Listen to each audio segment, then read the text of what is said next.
everyone, this is Cakechan Audio, and today I'm doing something a little bit different. When I say a little bit different, what I mean is a little different, a little similar to another experiment I tried a while back ago.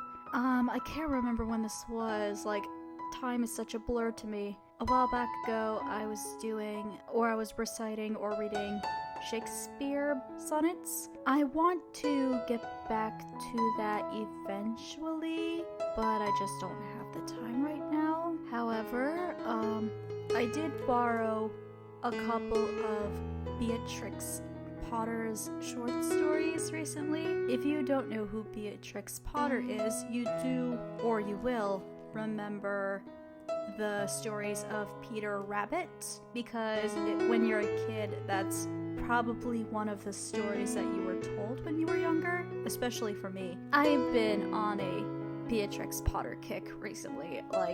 I only knew of the Peter Rabbit story, and I didn't know her other books, so I decided to borrow a couple.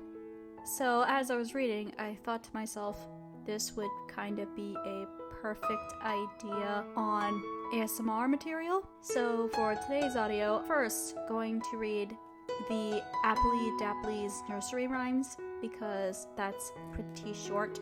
I mean, this book is less than about 30 pages. Well, it's about 30 pages long, but minus the illustrations, it's a lot shorter than that. And then afterwards, I'm going to read the tale of Peter Rabbit. So let's start with the Appley Dapply's nursery rhymes. Appley Dapply, a little brown mouse, goes to the cupboard in somebody's house. In somebody's cupboard, there's everything nice. Cake, cheese, jam, biscuits, all charming for mice.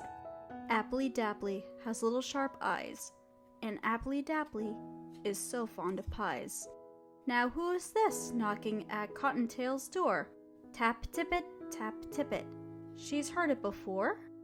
And when she peeps out, there's nobody there but a present of carrots put down on the stair.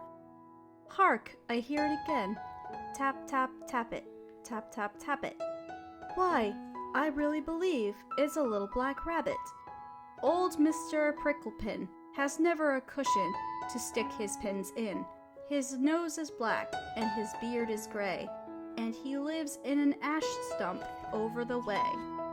You know the old woman who lived in a shoe and had so many children she didn't know what to do?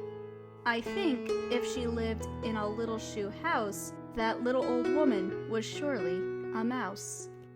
Diggory, diggory, delvet, a little old man in black velvet. He digs and he delves. You can see for yourselves the mounds dug by Diggory Delvet. Gravy and potatoes in a good brown pot. Put them in the oven and serve them very hot. There was once an amiable guinea pig who brushed back his hair like a periwig. He wore a sweet tie as blue as the sky, and his whiskers and buttons were very big. The end.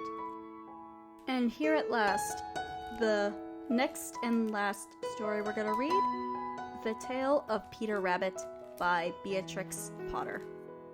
Once upon a time, there were 4 little rabbits, and their names were Flopsy, Mopsy, Cottontail, and Peter. They lived with their mother in a sandbank underneath the root of a very big fir tree. Now, my dears, said old Mrs. Rabbit one morning, you may go into the fields or down the lane, but don't go into Mr. McGregor's garden. Your father had an accident there. He was put in a pie by Mrs. McGregor. Now run along and don't get into mischief. I am going out. Then old Mrs. Rabbit took a basket and her umbrella and went through the wood to the baker's. She bought a loaf of brown bread and 5 currant buns. Flopsy, Mopsy, and Cottontail, who were good little bunnies, went down the lane to gather blackberries. But Peter, who was very naughty, ran straight away to Mr. McGregor's garden and squeezed under the gates. First, he ate some lettuces and some French beans, and then he ate some radishes. And then, feeling rather sick, he went to look for some parsley. But round the end of a cucumber frame, whom should he meet but Mr. McGregor? Mr. McGregor was on his hands and knees planting out young cabbages, but he jumped up and ran after Peter, waving a rake and calling out, "Stop, thief!" Peter was most dreadfully frightened. He rushed all over the garden, for he had forgotten the way back to the gate. He lost one of his shoes among the cabbages, and the other shoe amongst the potatoes. After losing them, he ran on 4 legs and went faster, so that I think he might have got away altogether if he had not unfortunately run into the gooseberry net and got caught by the large buttons on his jacket. It was a blue jacket with brass buttons, quite new. Peter gave himself up for lost and shed big tears, but his sobs were overheard by some friendly sparrows who flew to him in great excitement and implored him to exert himself. Mr. McGregor came up with a sieve, which he intended to pop upon the top of Peter, but Peter wriggled out just in time, leaving his jacket behind him, and rushed into the tool shed and jumped into a can. It would have been a beautiful thing to hide in if it had not had so much water in it. Mr. McGregor was quite sure that Peter was somewhere in the tool shed, perhaps hidden underneath a flower pot. He began to turn them over carefully, looking under each. Presently, Peter sneezed.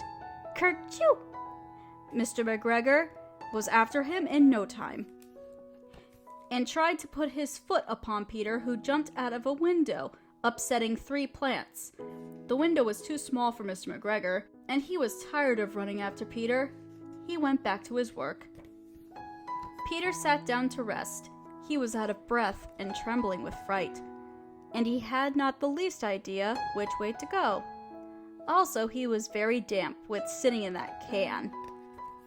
After a time, he began to wander about, going lippity-lippity, not very fast, and looking all around. He found a door in a wall, but it was locked, and there was no room for a fat little rabbit to squeeze underneath. An old mouse was running in and out over the stone doorstep, carrying peas and beans to her family in the wood. Peter asked her the way to the gate, but she had such a large pea in her mouth that she could not answer. She only shook her head at him. Peter began to cry. Then he tried to find his way straight across the garden, but he became more and more puzzled. Presently, he came to a pond where Mr. McGregor fills his water cans. A white cat was staring at some goldfish. She sat very, very still, but now and then the tip of her tail twitched as if it were alive. Peter thought it best to go away without speaking to her. He had heard about cats from his cousin, little Benjamin Bunny. He went back towards the tool shed, but suddenly, quite close to him, he heard the noise of a hoe. Scritch, scratch, scratch, scritch. Peter scuttered underneath the bushes. But presently, as nothing happened, he came out and climbed upon a wheelbarrow and peeped over. The first thing he saw was Mr. McGregor hoeing onions. His back was turned towards Peter, and beyond him was the gate. Peter got down very quietly off the wheelbarrow and started running as fast as he could go along a straight walk behind some black currant bushes. Mr. McGregor caught sight of him at the corner, but Peter did not care. He slipped underneath the gate and was safe at last in the wood outside the garden. Mr. McGregor hung up the little jacket and shoes for a scarecrow to frighten the blackbirds. Peter never stopped running or looked behind him till he got home to the big fir tree. He was so tired that he flopped down upon the nice soft sand on the floor of the rabbit hole and shut his eyes.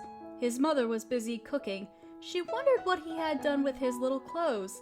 It was the second little jacket and pair of shoes that Peter had lost in a fortnight. I am sorry to say that Peter was not very well during the evening. His mother put him to bed and made some chamomile tea, and she gave a dose of it to Peter. 1 tablespoon to be taken at bedtime.